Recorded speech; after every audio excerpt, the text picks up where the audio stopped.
Friends எல்லாருக்கும் வணக்கம். நாமளே நட்சுவைக்கு உங்களை அன்போடு வரவேற்கிறேன். இன்னைக்கு நம்ம வீடியோல பார்க்க போறது என்ன அப்படினு பாத்தீங்கன்னா கிச்சன் டிப்ஸ் அண்ட் ட்ரிக்ஸ் தான் பார்க்க போறோம். எனக்கு தெரிஞ்ச ஒரு சில டிப்ஸ் நான் உங்களோட ஷேர் பண்ண போறேன். நிறைய சமையல் பிகினர்ஸ்க்குலாம் இந்த டிப்ஸ் ரொம்ப யூஸ்ஃபுல்லா இருக்கும்னு நினைக்கிறேன். நம்ம சேனலை நீங்க சப்ஸ்கிரைப் பண்ணீங்கன்னா மறக்காம சப்ஸ்கிரைப் பண்ணிடுங்க. இன்னும் நம்ம சேனல்ல நிறைய விதமான சமையல் ரெசிபி, ஷாப்பிங் வீடியோ இதெல்லாம் அப்லோட் பண்ணிருக்கேன். கண்டிப்பா நீங்க பிளேலிஸ்ட்ல போய் செக் பண்ணி பாருங்க. டிப்ஸ் எல்லாம் உங்கள சில பேருக்கு தெரிஞ்சிருக்கலாம், தெரியாம இருக்கலாம். தெரியாதவங்க இந்த டிப்ஸை ஃபாலோ பண்ணிக்கோங்க. இப்போ வாங்க வீடியோக்குள்ள போலாம். ஃபர்ஸ்ட் டிப் என்ன அப்படின்னு பார்த்தீங்கன்னா, தேங்காய் வந்து ரொம்ப நாள் கெட்டு போகாமல் இருக்கிறதுக்கு ரொம்ப யூஸ்ஃபுல்லான டிப்பு தான் இது. தேங்காயை இந்த மாதிரி குடுமி மேலே இருக்கிற மாதிரி வச்சிடணும். அப்போ தான் வந்து கெட்டு போகாமல் இருக்கும். தேங்காய் குடுமை கீழே வச்சு இப்படி இந்த மாதிரி வச்சோம் அப்படின்னா அடியில் அந்த 3 கண் இருக்கிறதுல வந்து தேங்காய் தண்ணி ரொம்ப பட்டு அழுகி போகிறதுக்கு நிறையா சான்ஸ் இருக்குது. அதனால தான் குடுமையை மேலே வச்ச மாதிரி ஒரு பேஸ்கெட்டில் போட்டு வச்சுருங்க.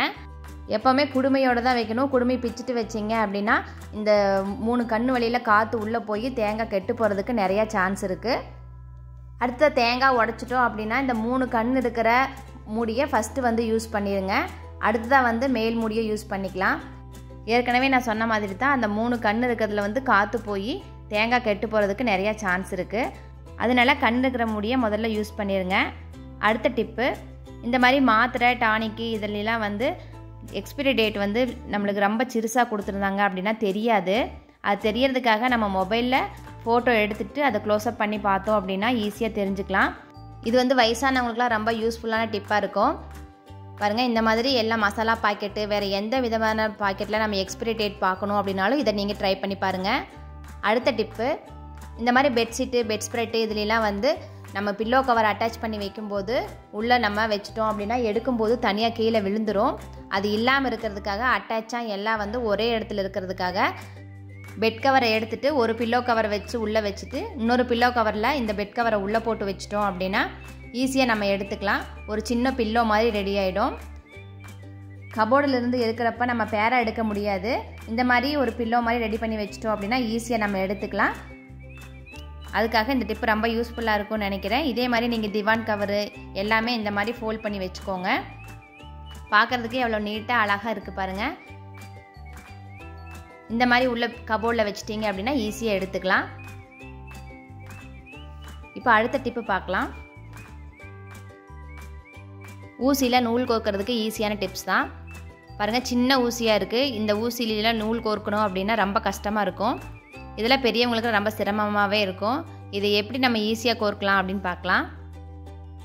நெயில் பாலிஷ் இருந்தால் எடுத்துக்கோங்க. அதை வந்து இந்த நூலில் ஸ்ப்ரெட் பண்ணி விட்டுட்டு அப்போவே நம்ம இந்த மாதிரி தேய்ச்சி விட்டுட்டோம் அப்படின்னா ஈஸியாக நம்ம ஊசியில் நூல் கோர்த்தரலாம்.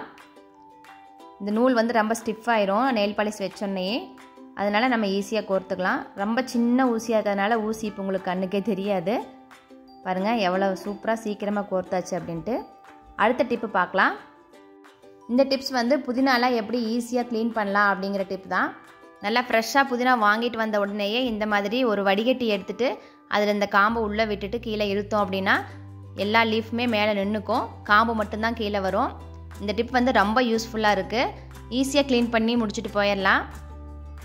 எல்லா லீஃப்மே மேலே நின்றுக்கும், வெறும் காம்பு மட்டும்தான் கீழே போகும். பாருங்கள், இந்த புதினா, கொத்தமல்லி இதெல்லாம் வாங்கிட்டு வந்து ஒரு தடவை ஸ்டோர் பண்ணி வைக்கிறதுக்கு தான் ரொம்ப நம்மளுக்கு சிரமமாக இருக்கும். இந்த மாதிரி ஈஸியான டிப்ஸை ஃபாலோ பண்ணோம் அப்படின்னா அந்த சிரமமே இருக்காது.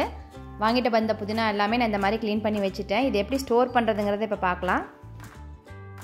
இந்த டிப்பை நிஜமாகவே ஃபாலோ பண்ணி பாருங்கள். ரொம்ப யூஸ்ஃபுல்லாக இருந்துச்சு எனக்கு. அதான் நான் உங்களோட இன்றைக்கி ஷேர் பண்ணியிருக்கேன். அதே மாதிரி இந்த புதினா வந்து ரொம்ப நாள் ஃப்ரிட்ஜில் வந்து ஸ்டோர் பண்ணி வச்சிட்டோம் அப்படின்னா கெடாமல் இருக்கிறதுக்கான ஒரு டிப்ஸ் தான் இது. நம்ம ஸ்டோர் பண்ணி வைக்கிற பாக்ஸில் வந்து அடியில் ஒரு டிஷ்யூ பேப்பர் போட்டுட்டு அது மேலே புதினா வச்சுட்டு அதுக்கு மேலேயும் ஒரு டிஷ்யூ பேப்பர் போட்டு நம்ம க்ளோஸ் பண்ணி வச்சிட்டோம் அப்படின்னா ரொம்ப நாளைக்கு வந்து அந்த புதினா கெட்டு போகாமல் இருக்கும். அதே மாதிரி தான் கருவேப்பிலை, கொத்தமல்லி தழை எல்லாமே ரொம்ப ஃப்ரெஷ்ஷாகவே இருக்கும். இது எதனால் கெடாமல் இருக்குது அப்படின்னா அதில் வந்து நம்ம எப்படி தான் ஃப்ரிட்ஜுக்குள்ளே வச்சுருந்தாலுமே அந்த உள்ள வேத்த மாதிரி தண்ணி கோர்த்துருக்கோம். அதை வந்து இந்த டிஷ்யூ பேப்பர் அப்சர்வ் பண்ணிடும். அதனால தான் இந்த மாதிரி ஸ்டோர் பண்ணி வைக்கணும். உங்கள் வீட்டில் டிஷ்யூ பேப்பர் நீங்கள் யூஸ் பண்ணுறதில்ல அப்படின்னா நீங்கள் நியூஸ் பேப்பரில் கூட இந்த மாதிரி ட்ரை பண்ணி பார்க்கலாம். புதினா, கொத்தமல்லி இதெல்லாம் வந்து அப்போதைக்கப்போ நம்ம வாங்கி க்ளீன் பண்ணிகிட்டு இருக்க முடியாது. அதனால் இந்த மாதிரி வாங்கி க்ளீன் பண்ணி ஸ்டோர் பண்ணி வச்சுருங்க. உங்களுக்கு ரொம்ப யூஸ்ஃபுல்லாக இருக்கும். அடுத்ததாக வந்து சர்க்கரை டப்பாவில் எறும்பு போகாமல் இருக்கிறதுக்காக ஒரு முக்கியமான டிப்ஸ் தான் இது. இந்த சர்க்கரை வாசத்துக்கு வந்து எங்கே இருந்தாலும் எறும்பு தேடி வந்துடும். அது வராமல் இருக்கிறதுக்காக இந்த மாதிரி கிராம்பு உள்ளே போட்டுட்டு வச்சிட்டோம் அப்படின்னா அந்த வாசத்துக்கு எறும்பு வராது. அந்த சின்ன எறும்பு வந்துச்சு அப்படின்னாலே நம்மளுக்கு சர்க்கரை யூஸ் பண்ணுறதுக்கே பிடிக்காது, ஒரு மாதிரி அருவருப்பாக இருக்கிற மாதிரி இருக்கும்.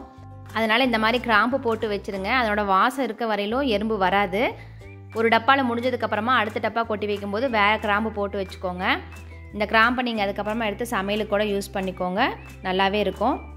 ஓகே ஃப்ரெண்ட்ஸ், இந்த வீடியோவில் எனக்கு தெரிஞ்ச ஒரு சில டிப்ஸை நான் உங்களோட ஷேர் பண்ணியிருக்கேன். இது ரொம்ப யூஸ்ஃபுல்லாக உங்களுக்கு இருக்குன்னு நம்புகிறேன். நம்ம சேனலில் இதே மாதிரி நிறைய டிப்ஸ் அண்ட் ட்ரிக்ஸ் வீடியோவில் அப்லோட் பண்ணியிருக்கேன், நீங்கள் செக் பண்ணி பாருங்கள். ஓகே ஃப்ரெண்ட்ஸ், இந்த வீடியோ உங்களுக்கு பிடிச்சிருந்துச்சுன்னா உங்கள் ஃப்ரெண்ட்ஸுக்கெல்லாம் ஷேர் பண்ணுங்கள். உங்களை அடுத்த வீடியோவில் சந்திக்கிறேன். தேங்க்யூ.